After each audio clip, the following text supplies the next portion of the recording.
प्रकाशित वाक्य की किताब में कुछ ऐसी चीजें हैं जो आपको हैरान कर देंगी। बाइबल एक सच्ची कयामत की घटना की बात करती है। एक जलता हुआ पहाड़ समुद्र में गिर गया, एक अथाह कुंड खुल गया जिसमें से भयानक शैतानी जीव बाहर निकलने लगे और टिड्डियों की एक सेना निकली और उस सेना को उन लोगों को पीड़ा देने की आज्ञा मिली जिनके माथों पर परमेश्वर की मोहर ना लगी हो। और क्या आपने गिराए हुए दूतों के बारे में सुना है? यस। ओके, तो यहाँ पर 4 शैतानी राक्षसी दूत हैं जिनको कैद से इसलिए छोड़ा गया ताकि वो धरती पर तबाही मचा सके। इस वीडियो को देखने के बाद आपको अपने जीवन और परमेश्वर के साथ आपके रिश्ते पर विचार करना होगा, क्योंकि इस दुनिया पर जो होने वाला है वो बहुत ही भयानक है। यह परमेश्वर के न्याय की उन 7 तुरहियों के बारे में बाइबल में की गई एक व्याख्या है जो प्रकाशित वाक्य की पुस्तक में दी गई है। यहाँ पर 7 मोहरों का एक अनुच्छेद है जो आपको सोचने पर मजबूर कर सकता है कि क्या ये वास्तविकता में सच है। बिल्कुल, बाइबल सत्य है और सभी शास्त्र पूरी तरह से सिद्ध हैं। यहाँ पर प्रकाशित वाक्य की किताब में वर्णित परमेश्वर के न्याय की 7 तुरहियों का विवरण है। कॉन्टेक्स्ट के अकॉर्डिंग ये न्याय कलेश के समय किया जाएगा, तब जब कलीसिया को उठा लिया जाएगा। तो इस परमेश्वर की न्याय की ब्रीफ समरी यह है कि बाइबल के अनुसार पहली तुरही जल, बर्फ और खून के साथ मिश्रित आग लाती है जिससे पौधों और पेड़ों को नुकसान पहुंचता है। इस विपत्ति में दुनिया के 1/3 हिस्से में फैले पेड़ जल जाते हैं और सभी घास राख हो जाती है। दूसरी तुरही में एक महा जलता हुआ पहाड़ समुद्र में डाला जाता है जिससे 1/3 समुद्र प्राणियों की मौत हो जाती है और जहाजों का नाश हो जाता है और 1/3 समुद्र खून का हो जाता है और 1/3 जहाज डूब जाते हैं। तीसरी तुरही में एक महातारा आकाश से गिरेगा और 1/3 नदियों और झरनों को जहरीला बना देगा जिससे कई लोगों की मौत होगी। इस तारे को वार्मवुड कहा जाता है। चौथी तुरही में पृथ्वी के 1/3 हिस्से को सूरज, चंद्रमा और तारों के द्वारा प्रहार किया जाएगा जिससे दिन और रात का तीसरा हिस्सा अंधेरा हो जाएगा। 5वीं, 6ठी और 7वीं तुरहियां 3 विपत्तियों के रूप में जानी जाती हैं। 5वीं तुरही में बाइबल के अनुसार एक अथाह कुंड खोला जाता है जिससे राक्षसी टिड्डियों की सेना बाहर आती है जो उन लोगों को पीड़ित करती है जिनके माथे पर परमेश्वर की मोहर नहीं है। 6ठी तुरही में 4 राक्षसी दूतों का आना होगा। 4 दूत मुक्त होंगे ताकि 2 लाख घुड़सवार आर्मी के साथ लाखों लोगों का 1/3 हिस्सा मार सके जिससे महाप्रलय और मौत हो जाएगी। और अब 7वीं और अंतिम तुरही परमेश्वर के राज्य की आगमन और राष्ट्रों के न्याय की घोषणा करती है। प्रकाशित वाक्य अध्याय 11 उसके 19 में। और परमेश्वर का जो मंदिर स्वर्ग में है वह खोला गया और उसके मंदिर में उसकी वाचा का संदूक दिखाई दिया। बिजलियां, शब्द, गर्जन और भूकंप हुए और बड़े ओले पड़े। एक तारा आसमान से गिरता है और एक अथाह कुंड खोल देता है जिससे एक विशाल धुंध का ढेर उत्पन्न होता है जो सूरज को ढक लेता है और वायु को प्रदूषित कर देता है। आप कल्पना कीजिए, एक दिन सुबह आपके जागने पर सूरज की रोशनी चली जाती है और हवा दूषित हो जाती है। बस इस घटना की भयंकरता को कल्पना करें। सूरज में केवल अंधकार दिखाई देता है जो हर चीज को सांझ के समय में धकेल देता है। लोगों में आतंक फैल जाता है जब वे समझ जाते हैं कि ये कोई टेम्पररी क्लाइमेट चेंज नहीं है बल्कि एक प्राकृतिक आपदा है। और क्या है उस अथाह कुंड के नीचे? दानवी टिड्डियां पृथ्वी पर छोड़ दी जाती हैं। और इन टिड्डियों का विवरण अप्राकृतिक तरीके से जीवंतता से भरा हुआ है। उनकी दिखावट शस्त्रबद्ध घोड़ों की तरह है जिनके सिर पर सोने के मुकुट हैं और इंसान का चेहरा है, लेकिन उनके बाल महिलाओं की तरह हैं और उनके दांत शेरों की तरह होते हैं। उनकी पंखों की आवाज एक सेना की परेड या मार्च की आवाज की तरह होती है और उनकी पूंछ बिच्छू की तरह होती है जिनके डंक असहनीय पीड़ा का कारण बनते हैं। यह एक भयानक चित्र है जो उसे देखने वाले किसी को भी भयभीत कर देगा। तो मैं आपको ये सब कुछ क्यों बता रहा हूं? इसलिए कि आपके पास एक चुनाव है। लूका अध्याय 21 उसके 36 में लिखा है, इसलिए जागते रहो और हर समय प्रार्थना करते रहो कि तुम इन सब आने वाली घटनाओं से बचने और मनुष्य के पुत्र के सामने खड़े होने के लिए योग्य बनो। बाइबल हमें हमेशा सतर्क रहने की सलाह देती है। जब प्रभु अपनी कलीसिया के लिए लौटेंगे तो वह उन लोगों के लिए लौटेंगे जो विश्वास पूर्वक जीवन जी रहे हैं। सब कुछ पलक झपकते ही होगा। क्या आप सतर्क हैं? क्या आप हमेशा निगरानी कर रहे हैं? क्या आप सच में मसीह का अनुसरण कर रहे हैं?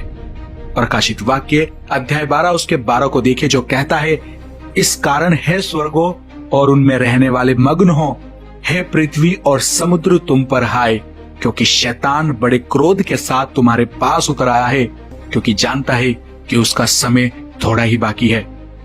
इस वाक्य में हम यह निश्चित कर सकते हैं कि शैतान इस पृथ्वी पर है, क्योंकि बाइबल कहती है पृथ्वी और समुद्र के लिए विपत्ति है, क्योंकि शैतान तुम्हारे पास उतर आया है। हम यह भी समझ सकते हैं कि वो क्रोधित है। वास्तव में बाइबल कहती है कि शैतान क्रोध से भरा हुआ है, क्योंकि उसे पता है कि उसका समय थोड़ा ही बचा है, और अगर उसका समय थोड़ा है तो इसका मतलब यह है कि यीशु मसीह के फिर आने का समय करीब है। अगर हम सही से प्रकाशित वाक्य अध्याय 12 उसके 12 को अध्ययन करें और समझने का प्रयास करें तो हमें समझ आएगा कि हमारी दुनिया में पाप और अन्याय क्यों इतना ज्यादा है, क्योंकि शैतान अब क्रोध में है। अब प्रकाशित वाक्य की पुस्तक दृष्टांतों और प्रतीकात्मकता से भरी हुई है, और यह वाक्य भी कोई अपवाद नहीं है। प्रकाशित वाक्य अध्याय 12 उसके 7 से, फिर स्वर्ग पर लड़ाई हुई। मिकाइल और उसके स्वर्गदूत अजगर से लड़ने को निकले, और अजगर और उसके दूत उससे लड़े, परंतु प्रबल ना हुए, और स्वर्ग में उनके लिए फिर जगह न रही। और वह बड़ा अजगर अर्थात वही पुराना सांप जो शैतान कहलाता है और सारे संसार का भरमाने वाला है, पृथ्वी पर गिरा दिया गया, और उसके दूत उसके साथ गिरा दिए गए। यह दिखाता है कि स्वर्ग में एक महायुद्ध हुआ, जिसमें ड्रैगन, जिसे शैतान भी कहा जाता है, और उसके दूत मिकाइल और उसके स्वर्गदूतों के खिलाफ लड़े। शैतान और उसके अनुयायी हार गए और पृथ्वी पर उन्हें नीचे गिरा दिया गया, जहां वे क्रोधित हैं और अराजकता और विनाश का शोध करता है। फॉर एग्जाम्पल, एक पिंजरे में बंद शेर को देखिए। कल्पना कीजिए एक जंगली शेर को जो एक चिड़ियाघर में अपने पिंजरे में बंद है। वो शेर शक्तिशाली और खतरनाक है, लेकिन एक छोटे से स्थान में सीमित है। अब सोचिए कि इस पिंजरे का दरवाजा अचानक खुल जाता है और शेर को मुक्त किया जाता है। शेर क्रोधित है और हर जगह हमला करता है जो भी उसकी राह में आता है। ये वही है जो शैतान के साथ हो रहा है। वह पहले आध्यात्मिक क्षेत्र में सीमित किया गया था, लेकिन अब पृथ्वी में घूमने के लिए रिहा हो गया है। वे क्रोधित है और हमला करने और सब कुछ नष्ट करने की खोज में है। पहला पत्रस अध्याय 5 उसका 8 में, सचेत हो और जागते रहो, क्योंकि तुम्हारा विरोधी शैतान गरजने वाले सिंह के समान इस खोज में रहता है कि किसको फाड़ खाए। लेकिन क्यों शैतान विनाश करने के लिए इतना उतारू क्यों है? इसका जवाब उसका परमेश्वर के खिलाफ विद्रोह में छिपा है। शैतान कभी परमेश्वर का ही दूत था, लेकिन उसने विद्रोह किया और स्वर्ग से निकाल दिया गया। उसके बाद से उसने परमेश्वर और उसके लोगों के खिलाफ युद्ध की घोषणा कर दी।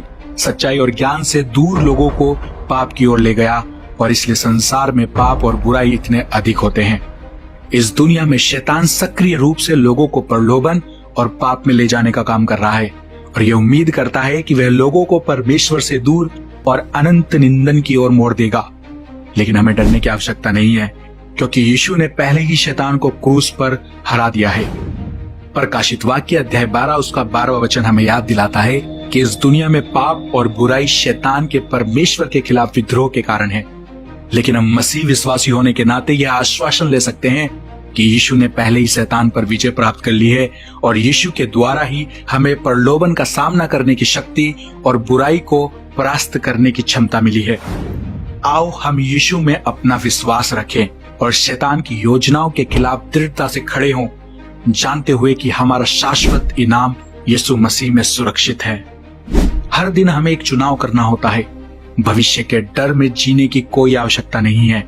बाइबल हमें बताती है, प्रेरितों के काम अध्याय 2 उसके 17 में, परमेश्वर कहता है कि अंत के दिनों में ऐसा होगा कि मैं अपना आत्मा सब मनुष्यों पर उंडेलूंगा, और तुम्हारे बेटे और तुम्हारी बेटियां भविष्यवाणी करेंगी, और तुम्हारे जवान दर्शन देखेंगे, और तुम्हारे वृद्ध पुरुष स्वप्न देखेंगे।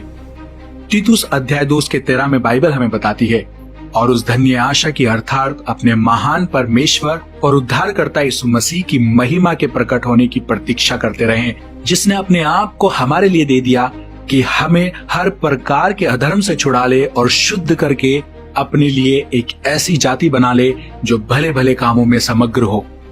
हमारे परमेश्वर का लौटना हमारे लिए सबसे बड़े आशीर्वाद की आशा है।